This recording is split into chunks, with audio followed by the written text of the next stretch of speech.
Hello दोस्तों, नमस्कार, आदाब। मेरा नाम शाहरुख खान। स्वागत है आपका हमारा यूट्यूब चैनल नर्सिंग वाला ऑफिशियल में।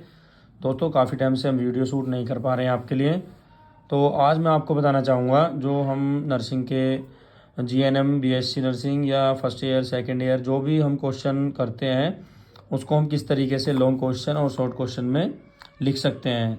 तो आपको जैसे मैंने ये एक आपका सोल्व पेपर लिया हुआ है मेडिकल सर्जिकल नर्सिंग फर्स्ट का। ये हिंदी में है, आपको इंग्लिश में भी आप यूज़ कर सकते हैं। मेरे पास ये हिंदी में रखा हुआ था तो मैं आपको इसी से बताना चाहूँगा। सबसे पहले आप देख सकते हैं कि यहाँ पर दिया हुआ है निमोनिया से आप क्या समझते हैं। हिंदी में दिया हुआ है ये क्वेश्चन।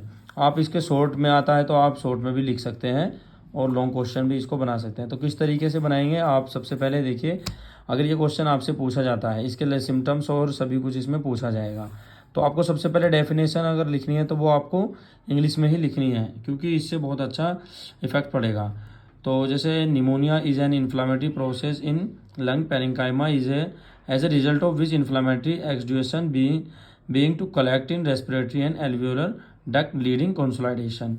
ये आपको हेडिंग बनानी है। उसके बाद में थोड़ा सा इसके हिंदी में इसमें लिख सकते हैं। उसके बाद इसका आप कोजिज बताएंगे। निमोनिया प्राय बच्चों में अधिक होता है, यानी ये जो भी टॉपिक यहाँ पर दिए हुए हैं ये हेडिंग, ये आप इसको शॉर्ट में लिख सकते हैं। ये यहाँ पर ज़्यादा दिए हुए हैं, आप 2 या 3 इसके कोज लिख सकते हैं। अदर कोज भी आपको याद है तो अदर कोज भी आप लिख सकते हैं। और उसके बाद आपको यहाँ पर मिलेगा प्रेडिस्पोजिंग फैक्टर, तो ये आप लिख सकते हैं जिससे यानी कौन से ऐसे फैक्टर्स हैं जिनसे ये हमें हो जाता है निमोनिया और किस चीज़ से हमें बचना चाहिए। जैसे air pollution, smoking and alcohol, corticosteroid therapy, exposure to cold, malnutrition और sickle cell disease and tracheostomy and chronic respiratory disease like asthma and bronchitis. उसके बाद में आपको टाइप्स पूछे जाएंगे। तो ये 3 टाइप्स का होता है, लोब्यूलर निमोनिया और लोबर निमोनिया और Bronco pneumonia.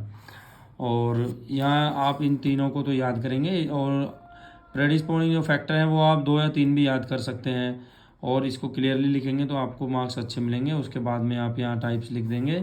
Then sign and symptoms. Sign and symptoms आपको अच्छे से याद होते हैं, बहुत सारे ऐसे सिम्टम्स हुए हैं इसके जो आसानी से याद हो जाएंगे। और उसके बाद में आप यहाँ ये सब कुछ लिख सकते हैं।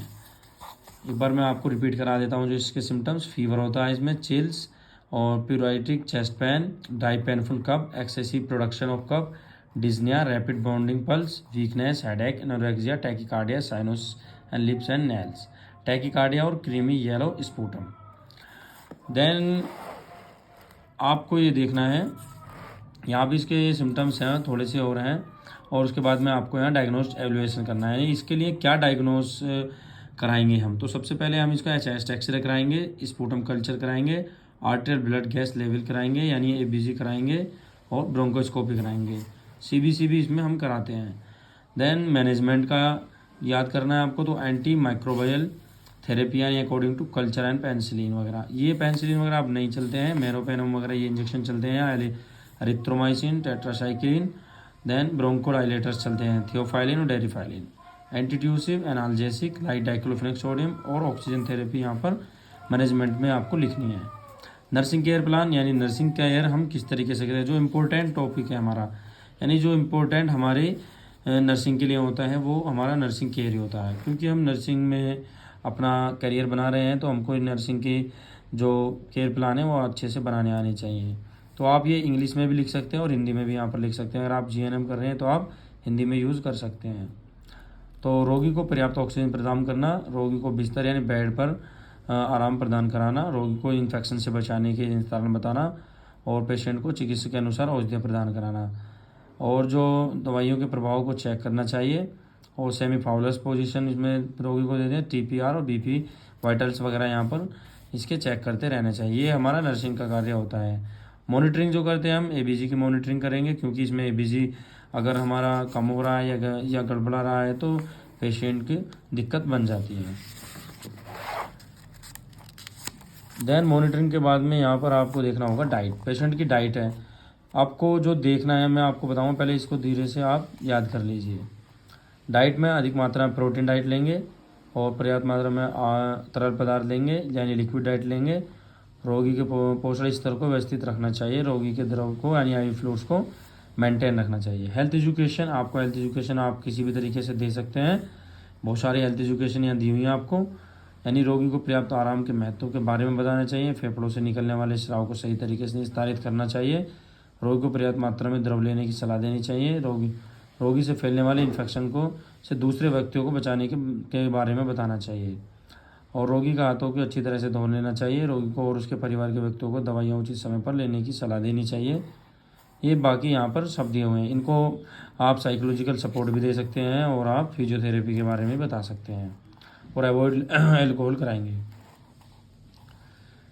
नेक्स्ट है यहाँ पर कॉम्प्लिकेशंस, तो आप इसके कॉम्प्लिकेशन भी देख सकते हैं, यानी pleurisy on pleural effusion, atelectasis, bacteria, lungs abscess, empyema, pericarditis, meningitis, ये यहाँ पर इसकी यानी वजह से हो सकते हैं। यानी निमोनिया अगर आपको हो गया और आपने लापरवाही की है तो ये सारी बीमारियाँ भी इसमें कॉम्प्लिकेशन बन जाते हैं।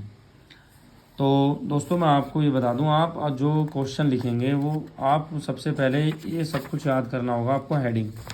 हेडिंग में आप सबसे पहले देखेंगे definition, then cause, other cause, और साइन एंड सिम्टम्स, टाइप्स, और management, diagnose, nursing care plan, monitoring, then health education और कॉम्प्लिकेशंस।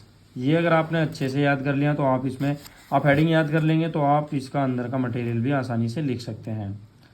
तो आशा करता हूँ आज की क्लास आपको अच्छी लगी होगी, और आप आगे भी ऐसी क्लास चाहते हैं तो आप हमें कमेंट बॉक्स में बताएं, और हमारे चैनल को सब्सक्राइब करना ना भूलें। थैंक यू, धन्यवाद।